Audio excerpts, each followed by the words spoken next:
Selamat datang kembali. Kita lanjutkan belajar kita. Kali ini kita akan belajar tentang sistem basis data dan sistem berorientasi objek, gitu ya. Oke, langsung saja.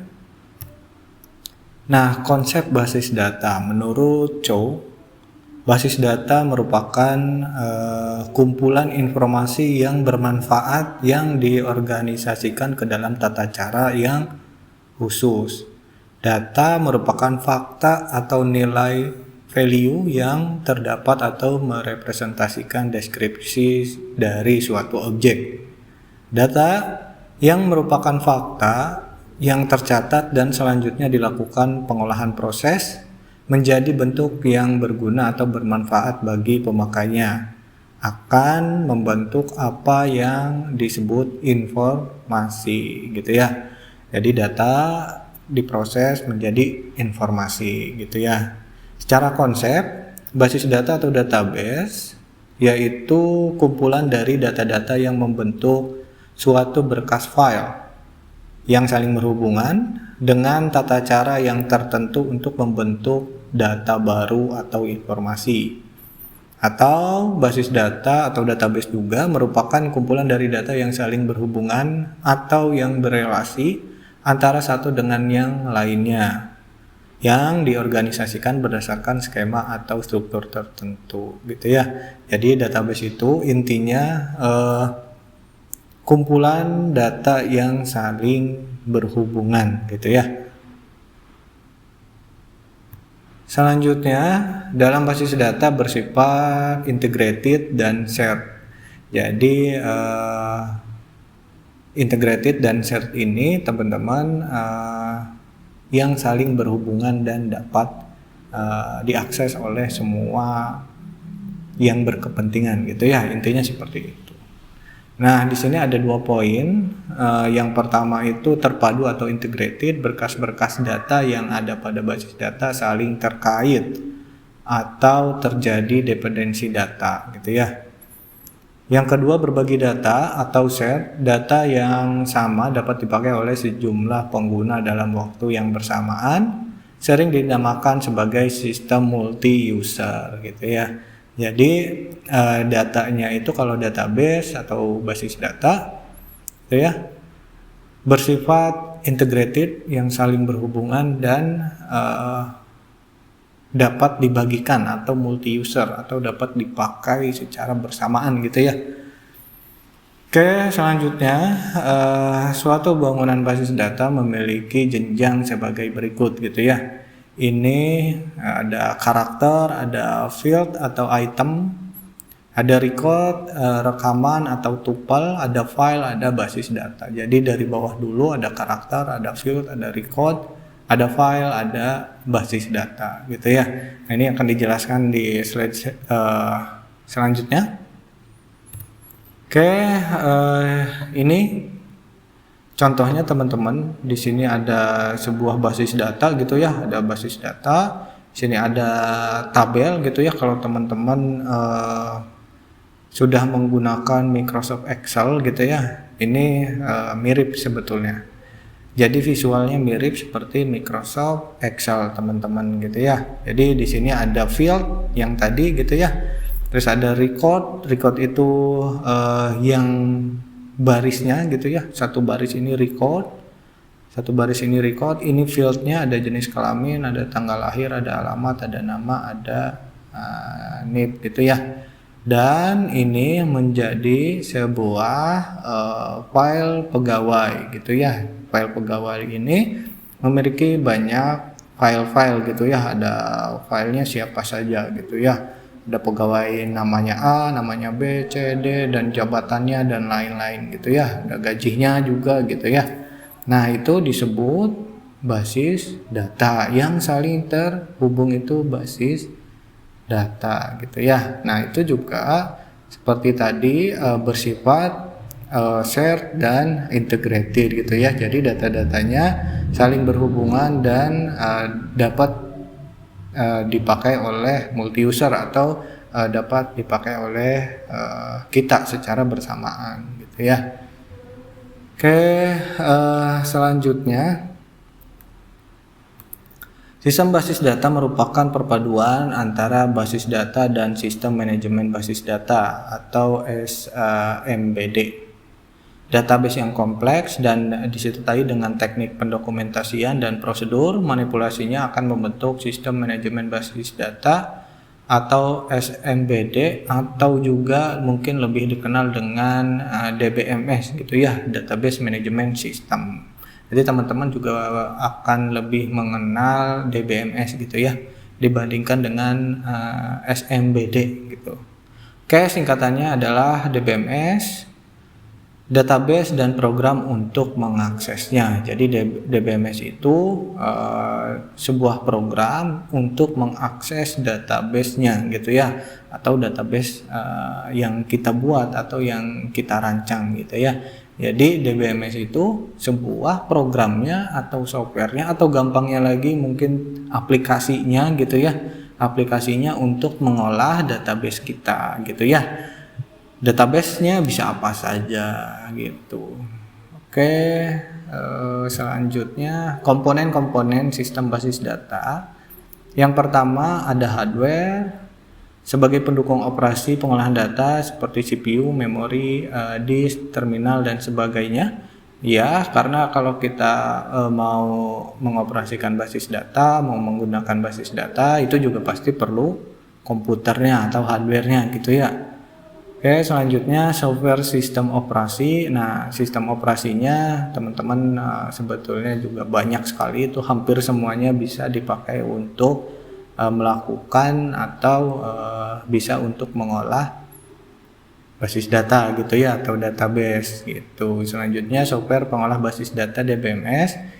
Ada banyak. Kalau dari Microsoft ada Microsoft Access gitu ya, ada SQL, ada Oracle, ada MySQL dan lain-lain, masih banyak. Selanjutnya software program aplikasi. Nah, softwarenya untuk membuat program aplikasinya juga banyak sekali teman-teman. Di sini ada Visual Basic, ada DLP, Visual Fox Pro. Nah, banyak juga yang lainnya gitu ya, ada Android Studio dan lain-lain. Oke, selanjutnya basis data. Semua data yang diperlukan, dipelihara, dikelola oleh sistem basis data. Jadi database-nya apa gitu ya. Database-nya kalau kita misalkan membuat aplikasi untuk e-commerce. E-commerce itu berarti kita membutuhkan HP gitu ya. Nah, itu di HP itu kita juga bisa dimasukkan ke dalam basis datanya gitu ya. Jadi basis data itu ada di dalam HP kita untuk program aplikasinya gitu ya, untuk e-commerce-nya. Jadi e-commerce itu mengakses basis data sebetulnya, seperti itu ya. Oke, selanjutnya pemakai atau pengguna basis data atau usernya gitu ya. Jadi gampangnya teman-teman ada gambar di sampingnya gitu ya. Ini ada database management system DBMS-nya, softwarenya gitu ya. Software database-nya ada penggunanya bisa banyak gitu, ada perangkat kerasnya apa gitu ya. Perangkat keras berarti di sini tadi komputernya, ada datanya, data apa gitu ya. Data yang kita masukkan gitu ya. Ini berarti contohnya misalkan teman-teman mahasiswa gitu ya. Selanjutnya perangkat lunaknya, software-softwarenya apa, ini program aplikasinya apa untuk membuat aplikasi yang akan mengambil datanya gitu ya. Contohnya e-commerce gitu ya, e-commerce itu mengambil data gitu ya. Oke, selanjutnya peran basis data. Basis data adalah penting dalam pengolahan data menggunakan komputer karena beberapa alasan. Yang pertama, sebagai komponen utama atau penting dalam sistem informasi karena merupakan dasar menyediakan informasi gitu ya. Selanjutnya, menentukan kualitas informasi cepat, akurat, dan relevan sehingga informasi yang disajikan tidak basi. Jadi harus cepat, harus akurat, dan relevan gitu ya. Informasi dapat dikatakan bernilai bila manfaatnya lebih efektif dibandingkan dengan biaya mendapatkannya, gitu ya. Oke, selanjutnya penyusunan suatu database digunakan untuk mengatasi masalah-masalah pada penyusunan data. Yang pertama, mengatasi kerangkapan atau redundansi data. Penyimpanan data yang sama pada beberapa tempat selain bisa menyulitkan pemakai tentang aktualitas data juga memboroskan tempat penyimpanan, maka basis data akan mendeteksi dan menghindari jika terjadi kerangkapan data. Nah, untuk pemakaian DBMS gitu ya. DBMS itu sebetulnya untuk mengurangi gitu ya, untuk mengurangi redundansi data. Contohnya mungkin yang teman-teman mudah membayangkannya gitu ya. Nah, di sini redundansi itu atau kerangkapan data, contohnya teman-teman misalkan mengumpulkan tugas ya. Mengumpulkan tugas itu teman-teman bisa mengirimkan tugas jawabannya berkali-kali gitu ya, tugas kuliah misalkan atau tugas kerjaan gitu ya. Nah, itu bisa mengirimkannya berkali-kali padahal itu data yang sama gitu ya. Nah, itu akan diminimalisir oleh database gitu ya. Atau juga teman-teman misalkan mempunyai sebuah toko. Nah, di toko itu teman-teman biasanya kita tidak mencatat, ataupun kalau dicatat juga penjualan, misalkan penjualan sabun A. Nah, sabun A itu dalam satu hari akan terjual 10 misalkan. Nah, itu di laporan itu pasti akan diulang tuh ya. Jadi satu orang membeli satu sabun, satu orang lagi membeli satu tabung. Nah, itu akan penumpukan data gitu, datanya satu sebetulnya sabun tapi penulisannya banyak. Nah, itu redundansi data gitu ya. Intinya gampangnya seperti itu gitu ya. Jadi untuk mengatasi kerangkapan data atau redundansi data. Selanjutnya, menghindari terjadinya inkonsistensi data. Akibat lain jika terjadi kerangkapan data, maka jika terjadi perubahan data yang satu dengan yang lainnya tidak dirubah, akan terjadi ketidakkonsistenan data. Nah, ya teman-teman, maksudnya di sini ketidakinkonsistenan data ini ketika teman-teman misalkan tadi kasusnya kita menjual sabun A gitu ya. Sabun A itu ketika misalkan harganya dirubah, harusnya semua sabun A itu harganya berubah, gitu ya. Nah, itu yang akan dihindari menggunakan DBMS gitu ya. Jadi satu sabun itu ketika harganya dirubah itu semuanya harus dirubah untuk sabun A gitu ya. Jadi sabun-sabun A yang lainnya ketika dijual gitu maksudnya itu ya harganya sama sesuai dengan yang kita tetapkan gitu ya. Oke, selanjutnya mengatasi kesulitan dalam mengakses data. Dalam hal ini memudahkan jika suatu saat akan diambil atau dicetak data yang memiliki kriteria tertentu, misalnya pada tanggal tertentu, alamat tertentu, jumlah tertentu, dan sebagainya gitu ya. Jadi ini memudahkan kita ketika teman-teman membuat sebuah database gitu ya, menyimpan data-data kita. Itu di sana kan ada, misalkan saja teman-teman menyimpan data penjualan misalkan ya. Penjualan itu kan ada waktunya gitu ya. Di database itu nanti teman-teman ada waktu penjualannya kapan gitu ya, hari apa, terus tanggal berapa, tahun berapa. Nah, itu kita juga suatu saat bisa lagi mengakses itu gitu ya. Misalkan kita mau tahu penjualan 1 bulan kemarin pada tanggal 2 Oktober misalkan. Nah, itu juga bisa diakses lagi dengan mudah gitu ya. Itu untuk mengatasi kesulitan pengaksesan data. Beda ceritanya kalau kita menggunakan buku gitu tulisan, nah itu lebih susah, apalagi tidak dicatat sama sekali. Selanjutnya, menyusun format yang standar dari sebuah data. Data yang sama pada file yang berbeda harus memiliki format data berupa tipe dan jangkauannya harus sama gitu ya. Jadi formatnya harus disamakan gitu ya, jadi disesuaikan gitu ya. Penggunaan oleh banyak pemakai atau multiple user gitu ya. Jadi untuk database ini dapat digunakan oleh banyak user. Menggunakan perlindungan dan pengamanan data atau data security, setiap data hanya bisa diakses atau dimanipulasi oleh pihak yang diberi otoritas dengan memberikan login dan password terhadap masing-masing data.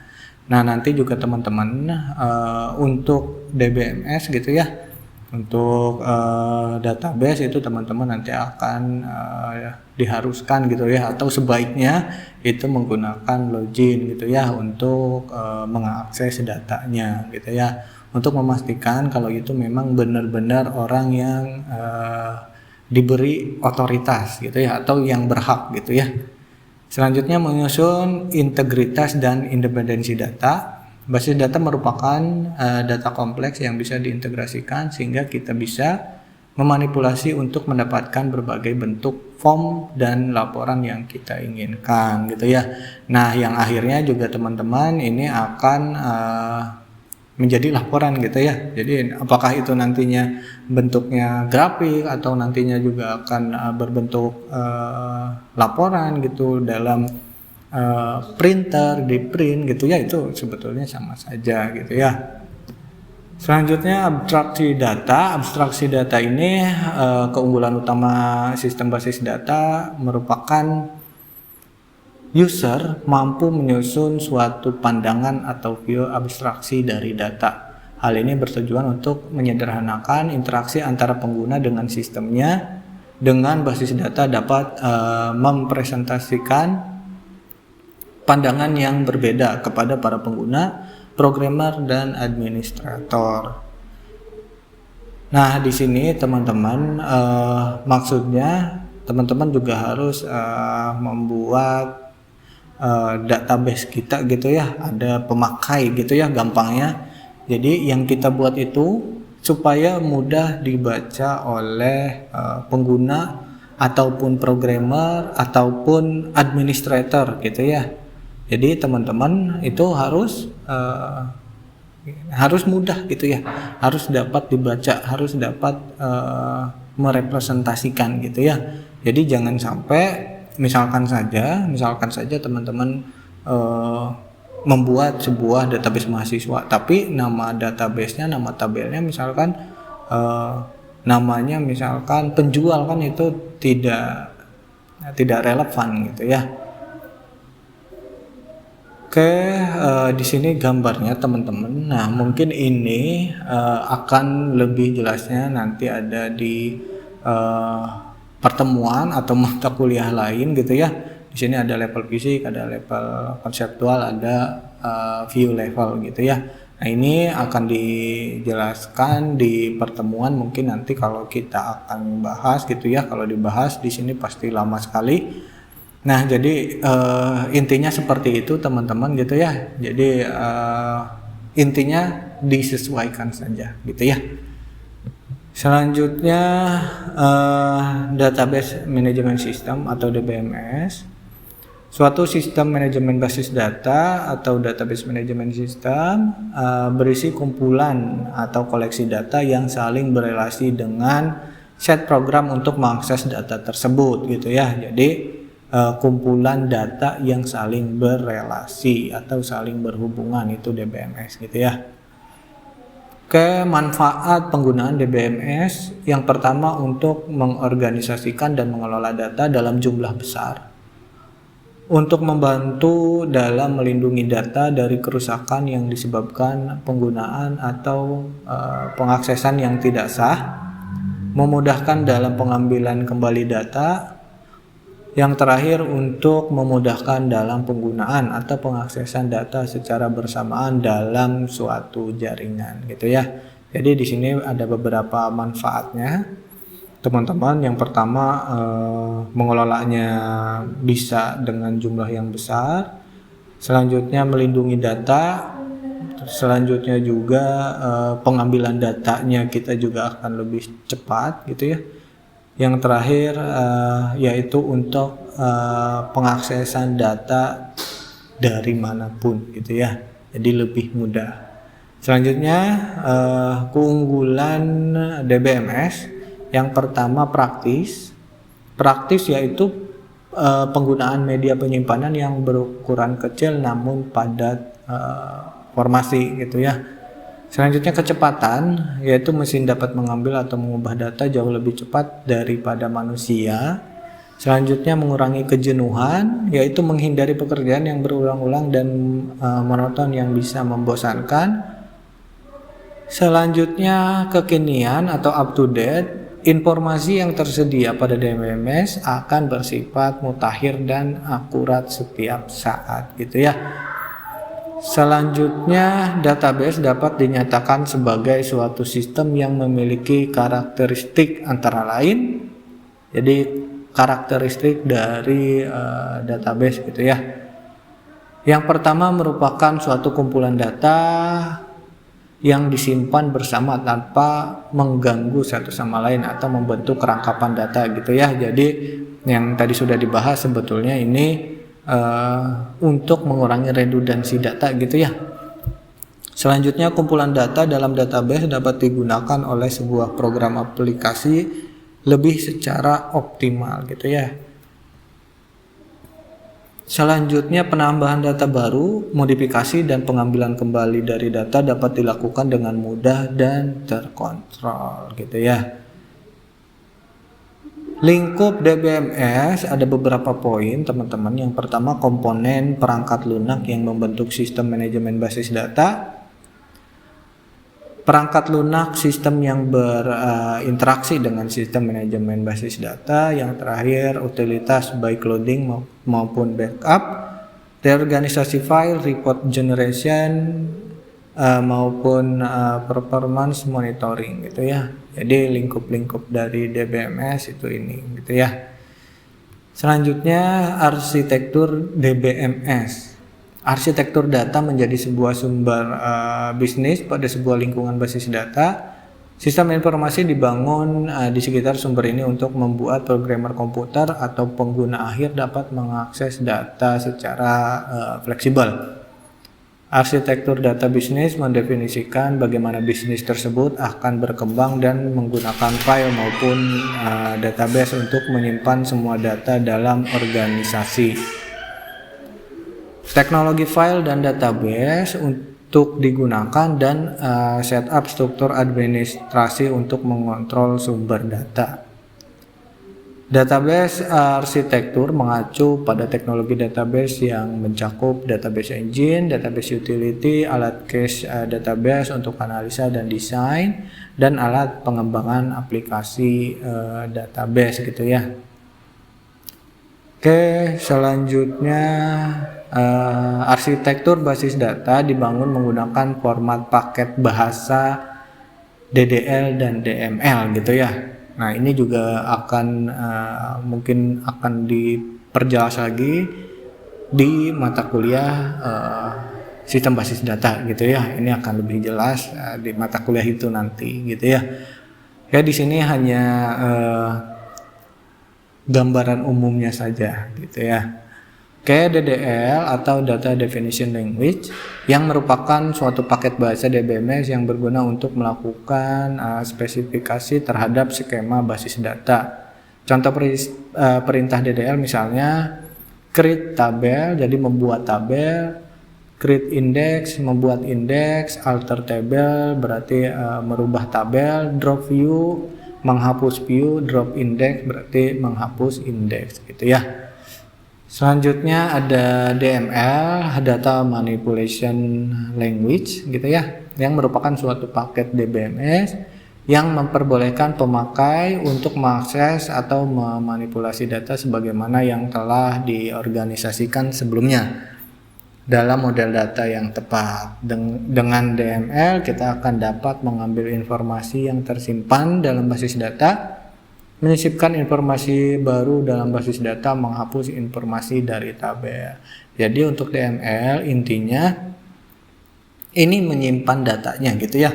Menyimpan datanya contohnya misalkan teman-teman sudah membuat tabelnya tadi di DDL. Nah untuk menyimpannya itu menggunakan DML. Misalkan teman-teman menyimpan mahasiswa baru berarti namanya ABC, tinggalnya di mana misalkan dan lain-lain. Nah kalau itu masuk ke DML gitu ya. Oke, selanjutnya terdapat dua tipe DML, yaitu prosedural dan non-prosedural. Prosedural DML membutuhkan pemakai untuk menspesifikasikan data apa yang dibutuhkan dan bagaimana cara mendapatkannya. Contoh bahasa prosedural adalah di base 3, Foxbase, Foxpro, sedangkan non-prosedural DML membutuhkan pemakai untuk menspesifikasikan data apa yang dibutuhkan tanpa harus tahu bagaimana cara mendapatkannya. Contoh bahasa non-prosedural adalah SQL atau Structured Query Language gitu ya. Mungkin teman-teman juga nanti akan belajar di mata kuliah sistem basis data gitu ya. Jadi ini hanya gambaran umumnya saja. Jadi SQL yang akan teman-teman mungkin akan sering digunakan gitu ya. Atau satu lagi QBA atau Query by Example. Contoh perintah DML misalnya insert, select, update, dan delete gitu ya. Ini untuk datanya gitu ya. Contohnya data mahasiswa mau kita insert, mau kita ambil, mau kita rubah, update, mau kita hapus. Nah itu yang berhubungan dengan datanya saja gitu ya, isi dari datanya saja. Tapi kalau misalkan teman-teman mau membuat tabel, menghapus, merubah, itu adanya di DDL gitu ya. Jadi kalau DML itu gitu ya untuk ke datanya. Dalam bahasa query dikenal juga dengan DCL atau Data Control Language yang merupakan bahasa pengendali data yang digunakan untuk melakukan otorisasi terhadap pengakses data dan mengalokasikan ruang. Contoh perintahnya misal ada grant, ada revoke, ada commit, ada rollback. Nah ini lebih kepada otorisasinya gitu ya. Apakah kita memberikan otorisasi ke user A misalkan, user B untuk dapat mengakses database kita gitu ya. Salah satunya misalkan user A cuman boleh insert aja, atau user A cuman boleh mengambil data saja. Nah itu pakai DCL gitu ya.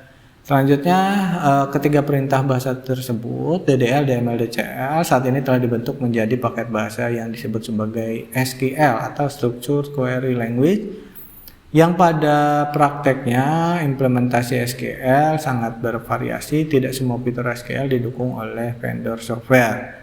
Beberapa contoh software basis data yang menggunakan SQL ada DB2, ada Ingress, ada Informix, ada Oracle, Microsoft Access, MySQL, PostgreSQL, RDB, dan Sybase gitu ya.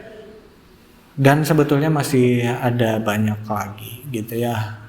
Oke, selanjutnya arsitektur di BMS teman-teman di sini bisa dilihat. Dapat digambarkan sebagai berikut gitu ya. Di sini nih teman-teman yang ada gambar orang-orangnya. Ini arsitekturnya, analis sistem, dan desainer database. Jadi ini orang yang membuat database-nya gitu lah ya gampangnya. Jadi orang yang membuat database-nya, ini orang yang membuat aplikasi, ini orang yang menggunakan sistemnya gitu ya. Nah, orang yang membuat desainernya atau yang membuat database-nya gitu ya. Selanjutnya membuat alat-alat cache-nya gitu ya. Jadi menggunakan alat-alat cache-nya. Jadi alat-alat cache-nya itu tools-toolsnya teman-teman juga nanti akan belajar di mata kuliah yang lain gitu ya.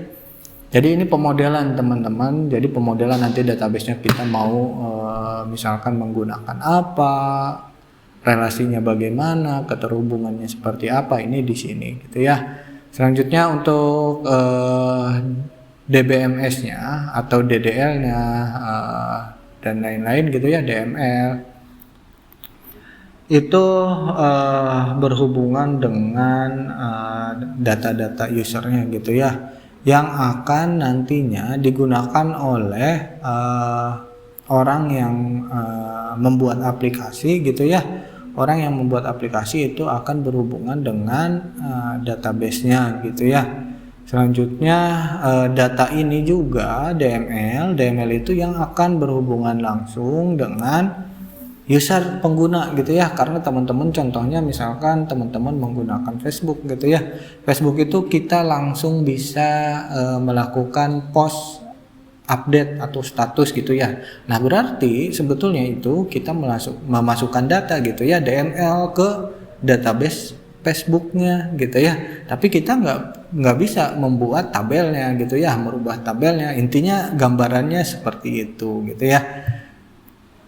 Oke, selanjutnya tipe file. Tipe-tipe file yang digunakan dalam DBMS dibedakan menjadi file induk atau file master, file induk acuan atau reference master file, file induk yang recordnya relatif statis dan jarang berubah nilainya, misalnya file daftar gaji, file mata pelajaran gitu ya. Nah ini kan jarang sekali berubah gitu ya. Selanjutnya file induk yang dinamis, file induk yang nilai record-recordnya sering berubah atau sering dimutakhirkan atau diupdate gitu ya. Sebagai hasil dari suatu transaksi, misalnya file induk data barang yang setiap saat harus diupdate bila terjadi transaksi. Jadi kalau kita mempunyai barang untuk dijual, ketika kita menjual barang itu 2, yang tadinya 10 berarti tinggal 8. Nah itu yang akan terus diupdate gitu ya. Selanjutnya file transaksi, file ini bisa disebut file input, digunakan untuk merekam data hasil dari transaksi yang terjadi, misalnya file penjualan yang berisi data hasil transaksi penjualan gitu ya. File laporan, file ini bisa disebut output file, yaitu file yang berisi informasi yang akan ditampilkan. Jadi ini biasanya gabungan dari beberapa tabel gitu ya yang dibutuhkan untuk laporan gitu ya. Selanjutnya file sejarah atau history file. File ini bisa disebut file arsip gitu ya.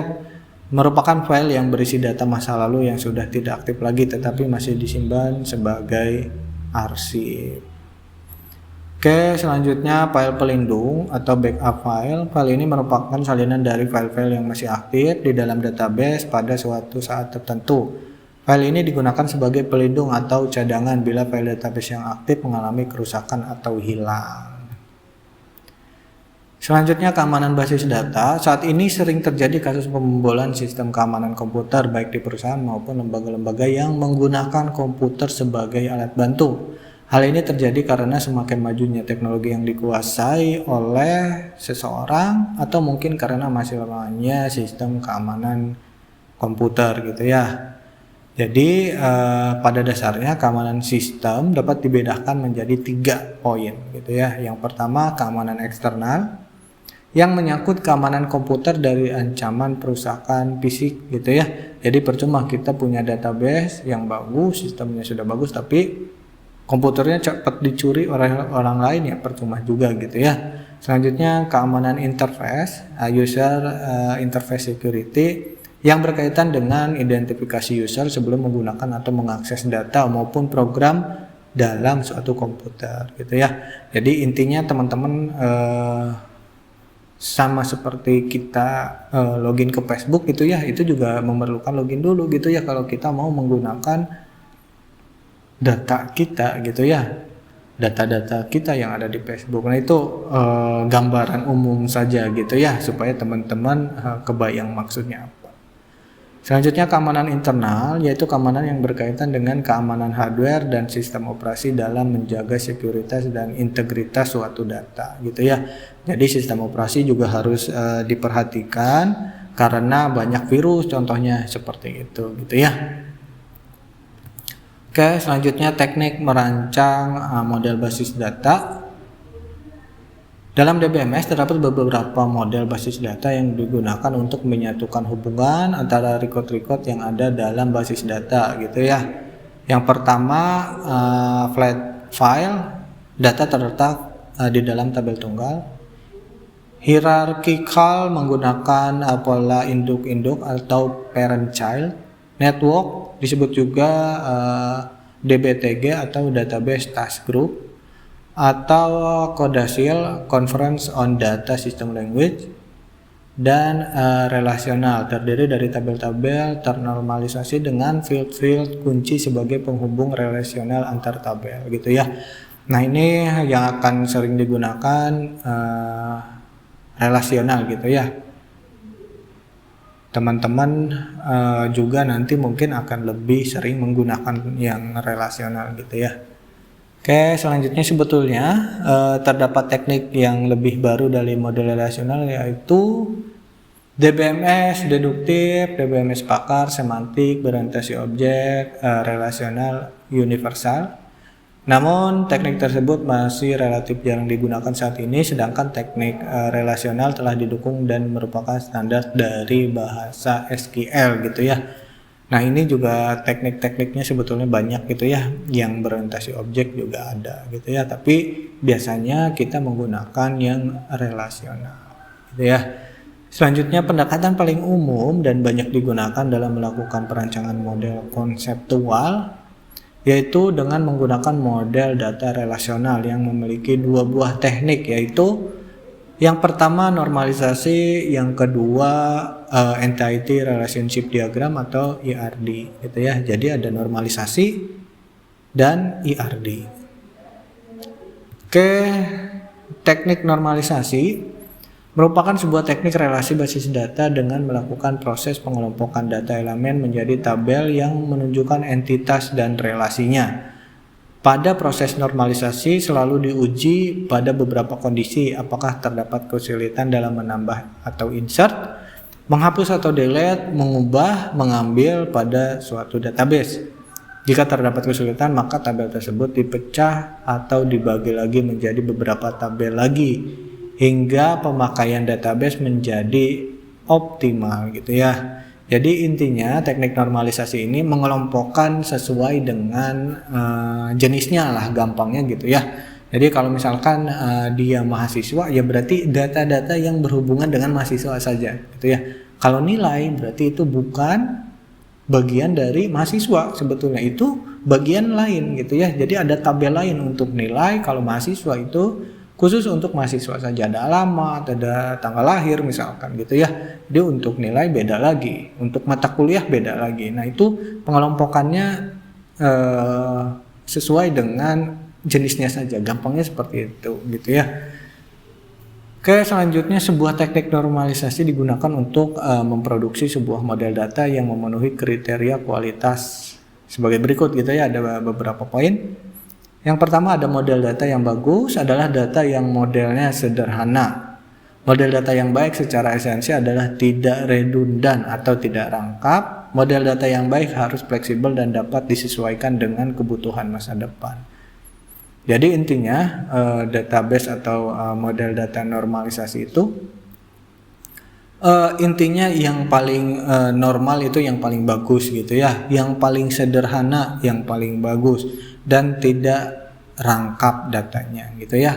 Karena kalau tadi kita singgung lagi, misalkan teman-teman di tabel mahasiswa, di dalam tabel mahasiswa itu ada, misalkan saja itu ada kolom nilai gitu ya. Nah, kolom nilai itu akan ada juga di tabel nilai. Nah, itu redundansi data gitu ya. Jadi datanya ada dua gitu. Jadi tidak boleh seperti itu. Oke, selanjutnya untuk membentuk dalam keadaan ternormalisasi maka perlu diketahui konsep tentang field atau atribut kunci dan tergantung pada fungsi atau fungsional dependensi. Setiap file memiliki kunci atau key. File berupa suatu field yang dapat mewakili record. Key dalam sebuah file yang akan dijadikan sebagai relasi dibedakan menjadi, jadi yang pertama itu ada primary key, teman-teman nanti akan belajar ini lebih dalam gitu ya. Primary key itu kunci utamanya gitu ya, merupakan kunci yang dibentuk dari sebuah field atribut yang selain bersifat unik dan dapat mewakili setiap kejadian dari suatu entitas. Contohnya NIP gitu ya, NIP atau NIM gitu ya, atau KTP, nomor rekening dan lain-lain itu yang bersifat unik gitu dan mewakili gitu ya. Contohnya NIM, nomor induk mahasiswa, berarti itu mewakili mahasiswa itu gitu ya. Ketika nomor NIM-nya misalkan teman-teman 1234567, nah itu berarti pasti ada yang punya tuh NIM-nya itu gitu misalkan ya. Jadi satu NIM itu tidak bisa dipakai untuk NIM untuk mahasiswa lain gitu ya, pasti NIM-nya berbeda. Seperti itu. Jadi harus yang unik dan mewakili itu primary key. Selanjutnya kunci alternatif atau alternative key merupakan kunci kandidat yang tidak dipakai atau tidak terpilih sebagai primary key. Selanjutnya kunci tamu atau foreign key merupakan satu atribut field yang melengkapi satu relasi yang menunjukkan ke induknya. Jadi ini key untuk merujuk ke primary key gitu ya. Foreign key akan merujuk ke primary key di tabel lain gitu ya. Intinya itu. Jadi teman-teman nanti akan lebih belajar lagi ini di mata kuliah sistem basis data gitu ya. Oke, selanjutnya teknik Entity Relational Diagram atau ERD merupakan notasi grafis dalam pemodelan data konseptual yang mendeskripsikan hubungan antar penyimpanan. ERD digunakan untuk memodelkan struktur data dan hubungan antar data karena hal ini relatif kompleks. Dengan ERD kita dapat mengunci model dengan mengabaikan proses yang harus dilakukan. ERD menggunakan sebuah notasi dan simbol untuk menggambarkan struktur dan hubungan antar data. Pada dasarnya ada 3 macam simbol yang digunakan. Yang pertama entity atau entitasnya. Entitas itu suatu objek yang dapat diidentifikasi dalam lingkungan pemakai. Suatu yang penting bagi pemakai dalam konteks sistem yang akan dibuat. Contohnya, entity itu pelanggan, pegawai, mahasiswa, dosen, mata kuliah. Nah, itu entity. Selanjutnya, atribut. Entitas mempunyai elemen yang disebut atribut dan berfungsi mendeskripsikan karakter entitas. Misalnya, atribut nama pegawai dari entitas pegawai, gitu ya. Jadi entitasnya tadi mahasiswa misalkan. Nah, mahasiswa itu ada NIM, ada nama, ada alamat, ada nomor telepon dan lain-lain gitu ya. Nah, itu atribut dari entitas itu atau entity gitu ya. Selanjutnya ada hubungan atau relationship. Sebagaimana halnya entitas, maka dalam hubungan pun harus dibedakan antara hubungan atau bentuk hubungan antara entitas dengan isi dari hubungan itu sendiri. Misalnya dalam kasus hubungan antara entitas pegawai dengan entitas bagian atau departemen adalah jam kerja, sedangkan di hubungannya dapat berupa total jam kerja dan gaji lembur gitu ya. Jadi hubungannya misalkan teman-teman mahasiswa dan nilai gitu ya. Jadi mahasiswa itu berhubungan dengan nilai, itu hubungannya atau relationnya. Itu contohnya saatnya gitu ya. Nanti ini lebih jelasnya ada di mata kuliah sistem basis data juga gitu ya. Selanjutnya di sini ada jenis-jenis hubungannya gitu ya. Ada one to many, ada many to many gitu ya. Jadi one to one itu satu entitas berhubungan dengan hanya satu entitas gitu ya. Kalau many to one atau one to many itu ada banyak entitas itu bisa berhubungan dengan satu entitas. Dan many to many gitu ya, banyak entitas ke banyak entitas juga gitu ya.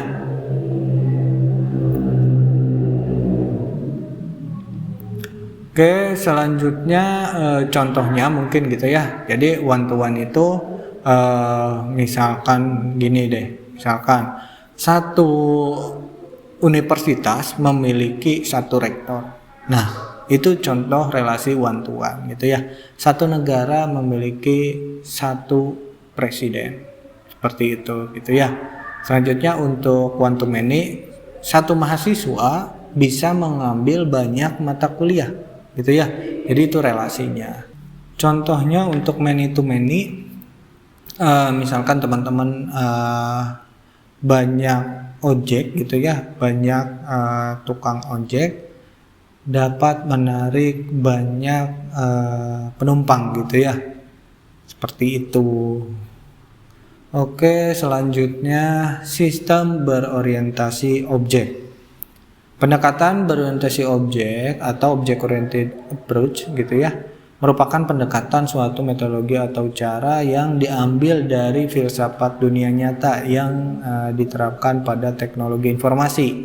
Merupakan suatu pola pikir yang diterapkan menyeluruh tentang bagaimana kita memandang suatu, baik sudut pandang pengguna, pengembang, ataupun pengelola teknologi.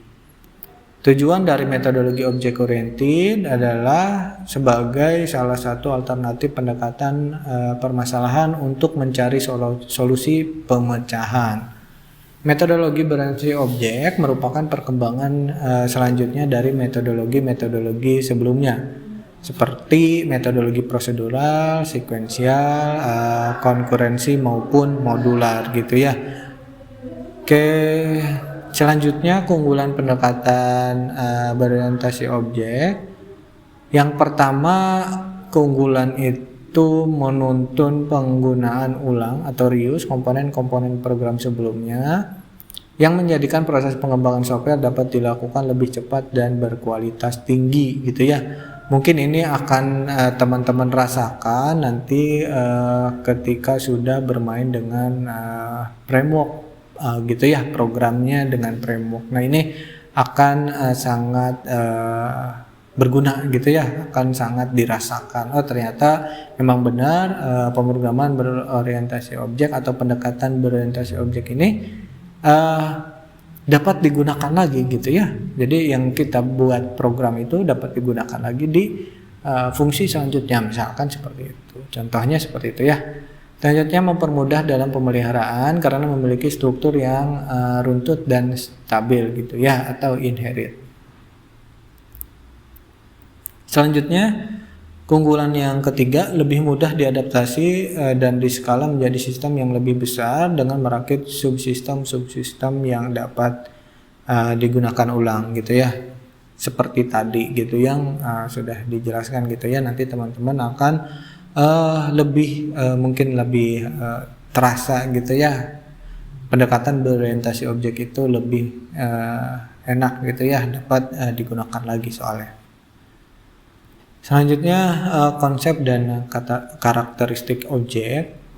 Konsep dasar tentang object oriented ada beberapa poin. Yang pertama, objek-objek merepresentasikan sebuah entitas baik secara fisik, konsep maupun secara perangkat lunak gitu ya.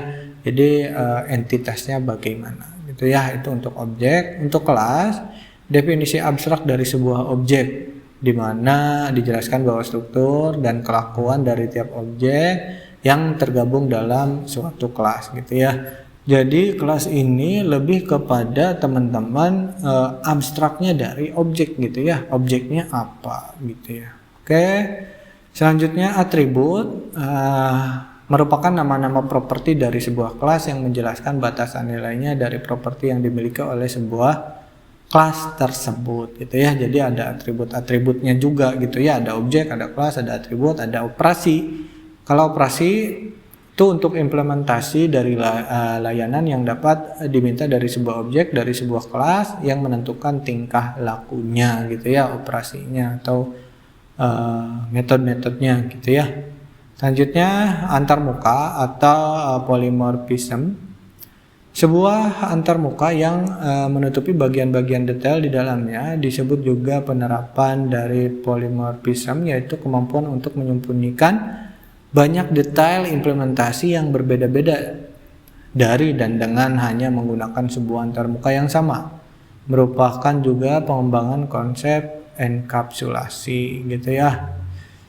Oke, intinya ini apa? Intinya ketika teman-teman misalkan mempunyai banyak data gitu ya, yang kita panggil itu satu aja, tapi isinya banyak, gitu ya, intinya itu. Oke, selanjutnya komponen. Komponen hampir tidak tergantung pada apapun dan merupakan bagian yang dapat diganti dari sebuah sistem. Selanjutnya paket adalah mekanisme yang bertujuan umum untuk mengorganisasikan elemen-elemen ke dalam sebuah grup.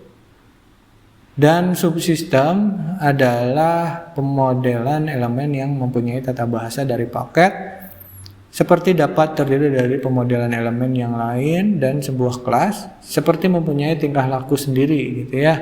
tingkah laku dari subsistem dihasilkan dari kelas-kelas atau subsistem lainnya yang dimiliki. Jadi ini konsep dan karakteristik dari objek-objek gitu ya.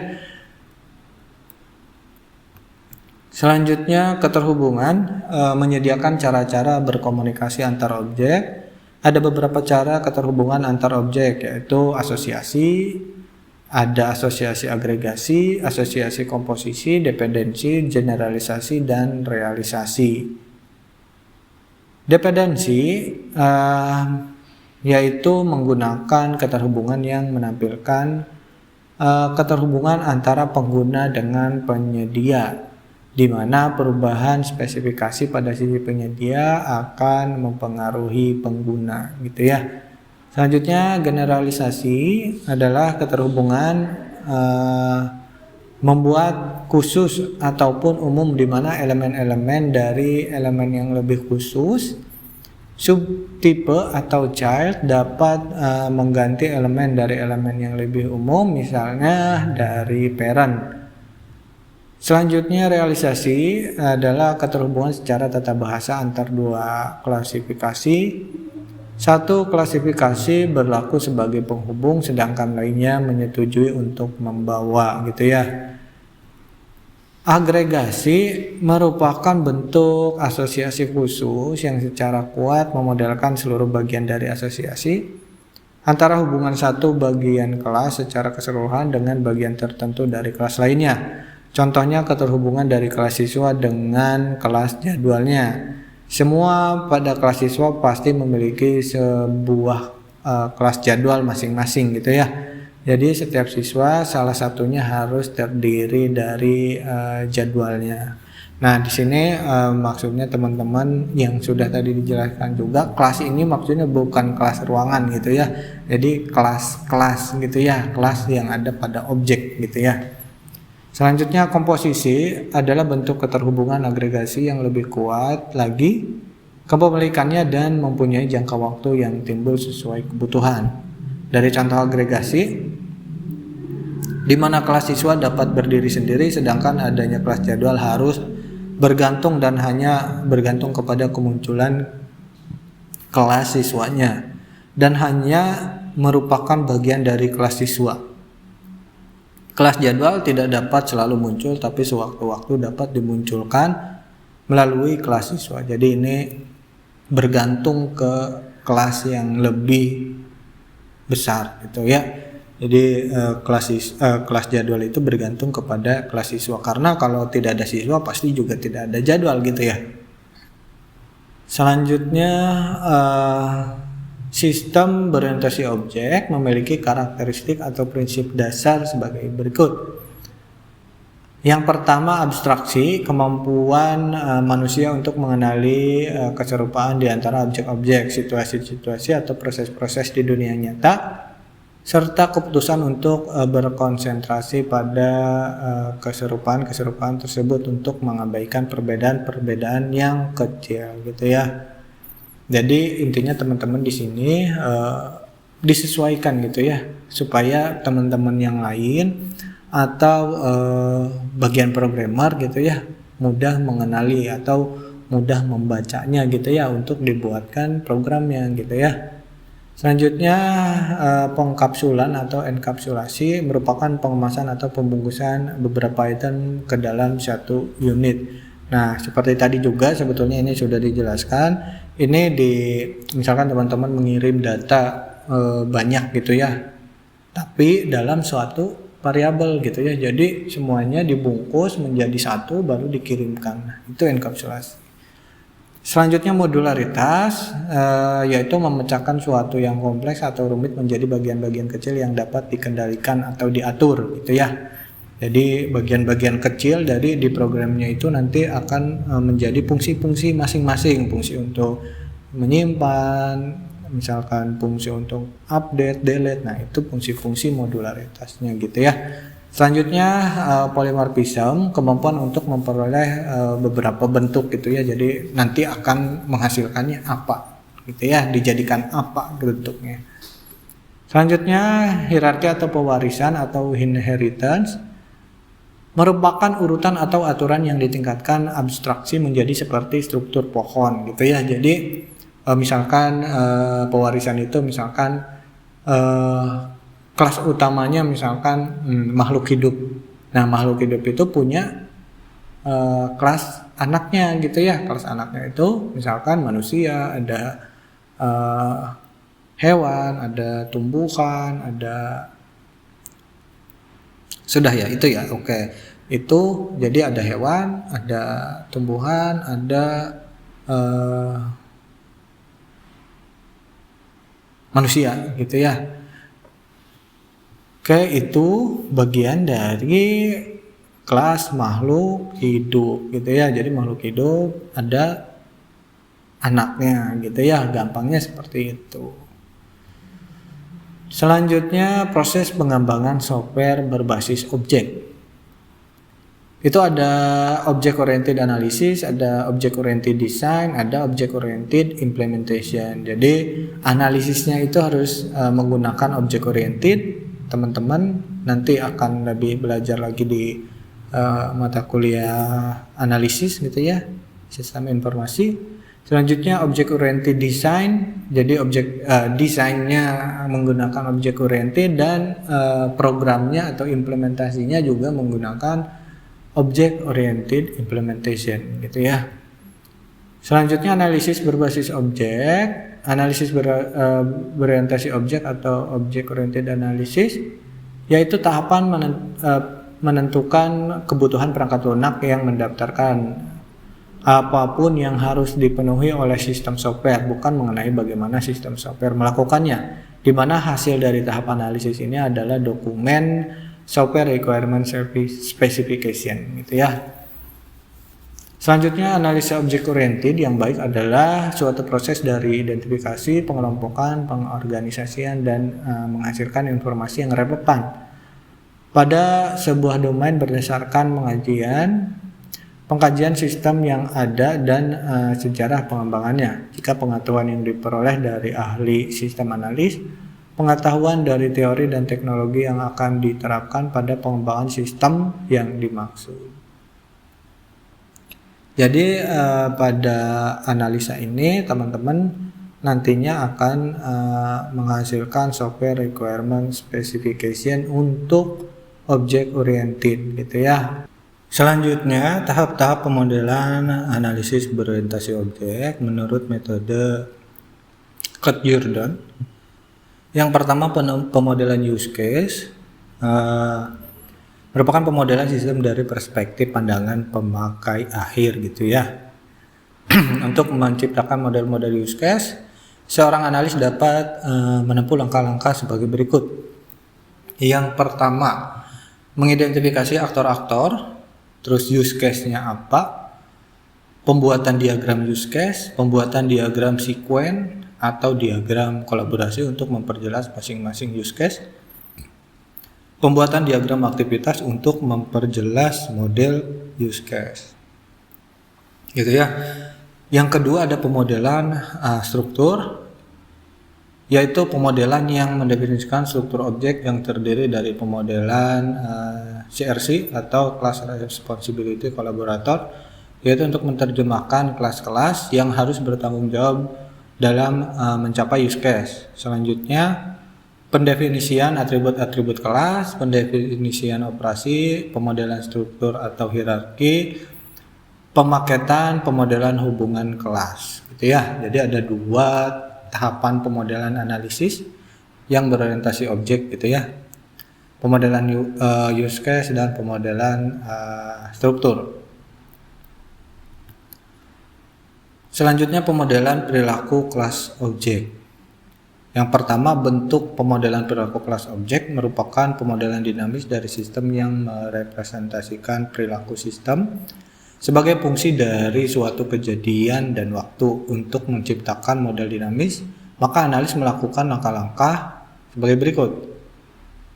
Melakukan evaluasi semua use case agar dapat memahami sepenuhnya sequence interaksi di dalam sistem gitu ya.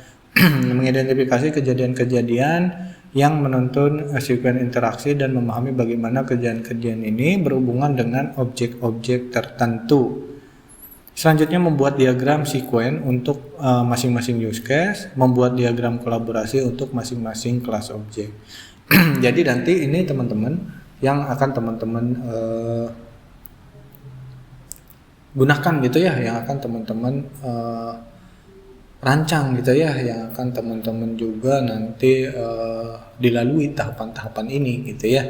Nanti mungkin akan ada di mata kuliah sistem informasi gitu ya, atau mata kuliah perangkat lunak gitu ya. Ini nanti akan ada gitu ya. Oke, selanjutnya desain berbasis objek. Tahapan desain merupakan tahapan untuk menghubungkan antara spesifikasi kebutuhan dan implementasi perancangan sistem yang bertujuan untuk menghasilkan model atau representasi entitas yang akan dibangun gitu ya. Jadi representasi atau nantinya akan seperti apa gitu ya. Selanjutnya saat melakukan perancangan menggunakan object oriented atau object oriented design, langkah pertama yang harus dilakukan adalah bagaimana mendesain hasil pemetaan domain permasalahan yang ada menggunakan object oriented.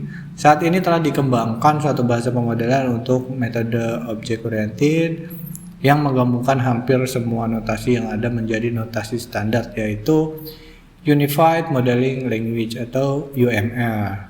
Nah, UML menawarkan sebuah standar untuk merancang model sebuah sistem. Dengan menggunakan model, diharapkan pengembangan piranti lunak atau perangkat lunak dapat memenuhi semua kebutuhan pengguna dengan lengkap dan tepat, termasuk faktor-faktor seperti scalability atau lingkupnya, robustness atau kemampuan security atau keamanan dan sebagainya gitu ya. Nanti untuk UML ini teman-teman juga akan dipelajari di mata kuliah lain gitu ya, lebih lengkapnya. Jadi ini hanya untuk teman-teman, ternyata nanti ada beberapa poin-poin yang teman-teman sudah tahu gitu ya. Terima kasih teman-teman, sampai sini dulu materi kita. Tadi kita sudah banyak belajar gitu ya, banyak belajar tentang database, sistem basis data, apa-apa saja yang ada di dalam basis data gitu ya. Selanjutnya juga kita belajar tentang object oriented gitu ya.